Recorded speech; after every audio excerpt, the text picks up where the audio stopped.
2026 ಕೇರಳ ವಿಧಾನಸಭಾ ಚುನಾವಣೆಗೆ ಕರ್ನಾಟಕದಲ್ಲಿ ಪಾಲಿಟಿಕ್ಸ್ ಶುರುವಾಗಿದೆ. ಕೋಗಿಲು ಅಕ್ರಮ ಒತ್ತುವರಿ ತೆರವು ವಿಚಾರಕ್ಕೆ ಸಂಬಂಧಪಟ್ಟಂತೆ ಮುಸ್ಲಿಂ ಓಲೈಕೆ ನಡೀತಾ ಇದೆಯಾ?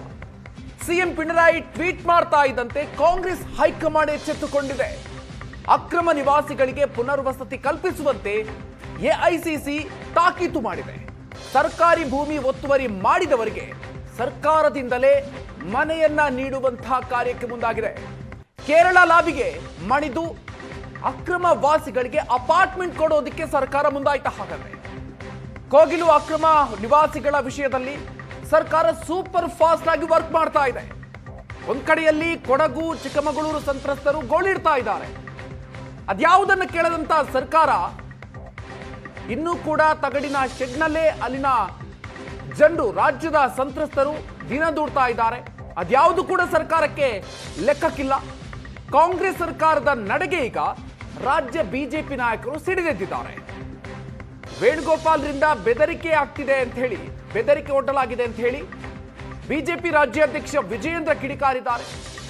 ಅಗತ್ಯ ದಾಖಲೆ ಇದ್ರಷ್ಟೇ ಮನೆಯನ್ನು ಕೊಡ್ತೀವಿ ಅಂತ ಡಿಸಿಎಂ ಡಿಕೆ ಶಿವಕುಮಾರ್ ಅವರು ಈ ವಿಚಾರವಾಗಿ ಸ್ಪಷ್ಟನೆ ಕೊಟ್ಟಿದ್ದಾರೆ. ಯಾರಿಗೂ ಓಲೈಕೆ ರಾಜಕಾರಣ ಮಾಡೋಂಥ ಪ್ರಶ್ನೆ ಬರುವುದಿಲ್ಲ. ಯಾರು ಇಲ್ಲಿಗಲ್ ಎನ್ಕ್ರೋಚ್ಮೆಂಟ್ ಮಾಡಬಾರ್ದು.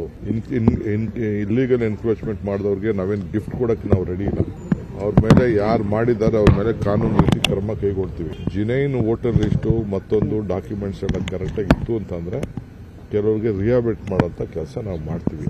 ಏನು ಮುಖ್ಯಮಂತ್ರಿ ಹೌಸಿಂಗ್ ಸ್ಕೀಮ್ ಅಂತ ಒಂದು ಸ್ಕೀಮ್ ಇದೆ.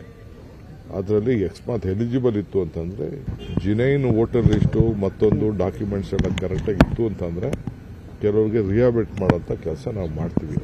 ಮುಖ್ಯಮಂತ್ರಿಗಳು ಉಪಮುಖ್ಯಮಂತ್ರಿಗಳು ಸಭೆ ಮಾಡಿ ಏನು ಅಲ್ಲಿ ಮನೆಗಳನ್ನು ಡೆಮಾಲಿಷ್ ಮಾಡಿ ಅವರು ಮನೆ ಕಳ್ಕೊಂಡಿದ್ದಾರೆ ಅವರಿಗೆ ಪರಿಹಾರ ಮತ್ತು ಮನೆಗಳನ್ನು ಕೊಡ್ತಕ್ಕಂಥ ತೀರ್ಮಾನವನ್ನು ಮಾಡಿದ್ದಾರೆ. ಬಹುಶಃ ಅಲ್ಲಿಗೆ ಅದು ಆ ಸಮಸ್ಯೆ ಬಗೆಹರಿಯುತ್ತೆ ಅಂತೇಳಿ ಅಂದ್ಕೊಂಡಿದ್ದೇನೆ. ಅಲ್ಲ, ಈಗ ಅದನ್ನು ಅವ್ರು ಪರಿಶೀಲನೆ ಮಾಡಿ ಅವೆಲ್ಲ ಸಾಧಕ ಬಾಧಕಗಳನ್ನ ನೋಡೇ ತೀರ್ಮಾನ ಮಾಡಿದ್ದಾರೆ. ಅವರು ಹೇಳಿದ್ದಾರೆ ಅಂತೇಳಿ ಮಾಡಿರ್ತಕ್ಕಂಥದ್ದಲ್ಲ. ಅವರು ಹೇಳಿರ್ಬೋದು, ಅವ್ರಿಗೆ ಬೇಕಾದವರು ಅಥವಾ ಅವರ ರಾಜ್ಯದವರು ಯಾರಾದರೂ ಇದ್ದಾರೇನೋ ಅಲ್ಲಿ ಗೊತ್ತಿಲ್ಲ. ಯಾರಿಗೆ ಮನೆ ಕಳ್ಕೊಂಡಿದ್ದಾರೆ ಅವ್ರಿಗೆ ಮನೆ ಆಲ್ಟರ್ನೇಟಿವ್ ಆಗಿ ಕೊಡಬೇಕು ಅಂತ ಬೇರೆ ಬೇರೆ ಇಂಥ ಉದಾಹರಣೆಗಳು ಸಾಕಷ್ಟಿದ್ದಾವೆ. ಯಾರು ನಮ್ಮ ಕರ್ನಾಟಕ ರಾಜ್ಯದವರಿದ್ದಾರೆ ಅವ್ರು ಮಾತ್ರ ಅಥೆಂಟಿಕ್ ಡಾಕ್ಯುಮೆಂಟ್ಸ್ ಇರ್ತದೆ, ಆಧಾರ್ ಕಾರ್ಡ್ ಇರ್ತದೆ, BPL ಕಾರ್ಡ್ ಇರ್ತದೆ, ರೇಷನ್ ಕಾರ್ಡ್ ಇರ್ತದೆ, ಅಥೆಂಟಿಕ್ ಡಾಕ್ಯುಮೆಂಟ್ಸ್ ಇರ್ತಾರೆ. ಯಾರಿಗಾನು ಒಂದು ಮನೆ ಕೊಡಬೇಕಾದ್ರೆ ಬೀದಿ ಹೋಗೋದು ಯಾರಿಗೂ ಕೊಡೋಕ್ಕೆ ಸಾಧ್ಯ ಆಗಲ್ಲ. ನಾವು ಇವತ್ತು BBMP ಅಧಿಕಾರಿಗಳಿಗೆ ಸೂಚನೆ ಕೊಟ್ಟಿದ್ದಾರೆ. ಯಾರ್ಯಾರಿದ್ದಾರೆ ಅವ್ರು ಕರೆಕ್ಟಾಗಿ ಅವ್ರು ನ್ಯಾಯ ದೊರಕಿಸ್ಬೇಕು ಅವ್ರಿಗೆ ಅಂತ ಹೇಳ್ಬಿಟ್ಟು ಡಾಕ್ಯುಮೆಂಟ್ಸ್ ವೆರಿಫಿಕೇಷನ್ ಮಾಡೋಕ್ಕೆ ಮನೆ ಮುಖ್ಯಮಂತ್ರಿಗಳು ಸೂಚನೆ ಕೊಟ್ಟಿದ್ದಾರೆ.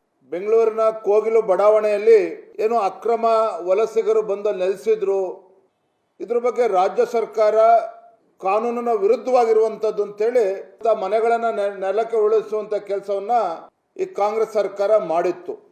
ACCಯ ರಾಷ್ಟ್ರೀಯ ಪ್ರಧಾನ ಕಾರ್ಯದರ್ಶಿಗಳು KC ವೇಣುಗೋಪಾಲ್ರವರು ನಮ್ಮ ರಾಜ್ಯದ ಮುಖ್ಯಮಂತ್ರಿಗಳಿಗೆ ಪಾಪ ಬೆದರಿಕೆ ಹಾಕ್ತಾರೆ, ಉಪಮುಖ್ಯಮಂತ್ರಿಗಳಿಗೆ ಬೆದರಿಕೆ ಹಾಕ್ತಾರೆ.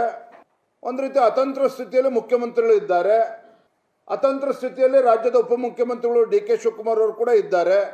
ಒಬ್ಬರು ಮುಖ್ಯಮಂತ್ರಿ ಕುರ್ಚಿಯನ್ನು ಉಳಿಸ್ಕೊಳ್ತಕ್ಕಂಥ ಸಂದಿಗ್ಧ ಪರಿಸ್ಥಿತಿಯಲ್ಲಿ ಇದ್ದರೆ ರಾಜ್ಯದ ಉಪಮುಖ್ಯಮಂತ್ರಿಗಳು ಮುಖ್ಯಮಂತ್ರಿ ಕುರ್ಚಿಯನ್ನು ಪಡೆದುಕೊಳ್ತಕ್ಕಂಥ ಒಂದು ಸಂದಿಗ್ಧ ಪರಿಸ್ಥಿತಿಯಲ್ಲಿ ಇದ್ದಾರೆ. ಏನು ಅಕ್ರಮ ವಲಸಿಗರ ಮನೆಯನ್ನು ಕೆಡವಿದ್ದು ಆದಮೇಲೂ ಸಹ 3-4 ದಿನದಲ್ಲೇ ಮುಖ್ಯಮಂತ್ರಿಗಳು ಯೂಟರ್ನ್ ಹೊಡಿತಾರೆ, ಉಪಮುಖ್ಯಮಂತ್ರಿಗಳು ಯೂಟರ್ನ್ ಹೊಡಿತಾರೆ. ನಿರ್ಧಾರವನ್ನು ಇದೊಂದು ವಿಶೇಷ ಪ್ರಕರಣ ಅಂತೇಳಿ ಮನೆಗಳನ್ನು ಕೊಡ್ತೇವೆ ಅಂತೇಳಿ ನನ್ನ ಮುಖ್ಯಮಂತ್ರಿಗಳು ಘೋಷಣೆಯನ್ನು ಕೂಡ ಮಾಡಿದ್ದಾರೆ. ಯಾವ ಕಾನೂನು ಅಡಿಯಲ್ಲಿ ಅವ್ರಿಗೆ ನೀವು ಮನೆ ಕೊಡ್ತೀರಾ ರೀ? ಯಾವ ಕಾನೂನು ಅಡಿಯಲ್ಲಿ ಕೊಡ್ತೀರಾ ನೀವು? ಇವಾಗ ನೀವು ಆಶ್ರಯ ಸಮಿತಿ ಮೇಲೆ ಸೈಟ್ ಕೊಡಬೇಕಾದ್ರೆ ಆಶ್ರಯ ಸಮಿತಿ ಅಧ್ಯಕ್ಷ ಇರ್ತಾರೆ. ಅಲ್ಲಿ ಆಶ್ರಯ ಸಮಿತಿ ಅಧ್ಯಕ್ಷ ಯಾರು? ಅಲ್ಲಿನ MLA ಬ್ಯಾಟ್ರಾಯನ್ಪುರಕ್ಕೆ. MLA ಎಲ್ಲಿದ್ದಾರೆ? ಫಾರಿನಲ್ಲಿದ್ದಾರೆ. 150 ಎಕರೆಗೂ ಹೆಚ್ಚು ಜಮೀನನ್ನು ವಶಪಡಿಸ್ಕೊಂಡಿದ್ದೀರಿ ಅಂತ ಹೇಳಿದ್ದಾರೆ ಜಿಲ್ಲಾಧಿಕಾರಿ ಈ ವರ್ಷದಲ್ಲಿ. ಹಂಗಾರೆ ಇವರೆಲ್ಲರಿಗೂ ಕೂಡ ಈಗ 40 ಕಡೆ ಮಾಡಿದಾರಲ್ಲ ಡೆಮಾಲಿಷನ್ಸು, ಅವ್ರಿಗೆಲ್ಲ ಈಗ ಪರಿಹಾರ ಕೊಡ್ತೀರಾ? ಅವ್ರಿಗೆಲ್ಲ ಮನೆ ಕಟ್ಕೊಡ್ತೀರಾ? ಒಂಥರ ಕಳ್ಳರಿಗೆ ಪುರಸ್ಕಾರ ಮಾಡ್ದಂಗೆ. ಯಾರು ಒತ್ತುದಾರಿದಾರನಿರ್ತಾರೋ ಅವ್ರಿಗೆಲ್ಲ ನೀವು ಎನ್ಕರೇಜ್ ಮಾಡ್ದಂಗೆ ಆಗ್ತೈತೆ. ಅಂದರೆ ನಿಯಮಗಳನ್ನೆಲ್ಲ ಗಾಳಿಗೆ ತೂರಿ ಮನಸ್ಸೋ ಇಚ್ಛೆ ತೊಗ್ಲಕ್ ದರ್ಬಾರ್ ನಡೆಸ್ತಾ ಇದ್ದೀರಾ. ಕೇರಳ ಸರ್ಕಾರದ ಒತ್ತಡಕ್ಕೆ ಒಳಗಾಗಿ ರಾಜ್ಯದ ಸ್ವಾಭಿಮಾನವನ್ನು ಒತ್ತೆಯಾಗಿರ್ತೀರಿ. ಮಾನ್ಯ ಮುಖ್ಯಮಂತ್ರಿಗಳೇ, ನೀವು ಆಗಾಗ ಹೇಳ್ತಿದ್ರಿ ದೆಹಲಿಯ ಗುಲಾಮರಲ್ಲ ಅಂತ ಹೇಳಿ. ನಾನು ಈಗ ನಿಮ್ಮ ವರ್ತನೆ ನೋಡಿದಾಗ ಇದು ಗುಲಾಮಗಿರಿ ಮಾನಸಿಕತೆಗಿಂತ ಹೊರತಾಗಿರ್ತಕ್ಕಂಥ ವರ್ತನೆ ಅಂತ ಅನ್ನಿಸ್ತಾ ಇಲ್ಲ. ನೀವು ಕರ್ನಾಟಕದ ಸ್ವಾಭಿಮಾನವನ್ನು ಒತ್ತೆ ಇಡುವ ರೀತಿಯಲ್ಲಿ ನಡ್ಕೊಳ್ತಾ ಇದ್ದೀರಿ. ಮನೆ ಮಕ್ಕಳಿಗೆ ಸುಣ್ಣ, ಅಕ್ರಮ ನಿವಾಸಿ ಪರ ರಾಜ್ಯದವರಿಗೆ ಬೆಣ್ಣೆ. ಈಗ ನಿಮ್ಮನ್ನು ನೀವೇ ಪ್ರಶ್ನಿಸಿಕೊಳ್ಳಿ, ನೀವು ಯಾರ ಗುಲಾಮರಾಗಿದ್ದೀರಿ? ಕೇರಳದಲ್ಲಿ ನಿಮ್ಮ ಪಕ್ಷದ ರಾಜಕಾರಣವನ್ನು ಸುಲಲಿತಗೊಳಿಸುವುದಕ್ಕೆ ಕೇರಳ ಸರ್ಕಾರದ ಒತ್ತಡಕ್ಕೆ ಒಳಗಾಗಿ ಕೇವಲ ಇವರಿಗೆ ಮಾತ್ರ ವ್ಯವಸ್ಥೆ ಮಾಡ್ತೀವಿ ಅನ್ನೋದರ ಹುನ್ನಾರ ಏನು?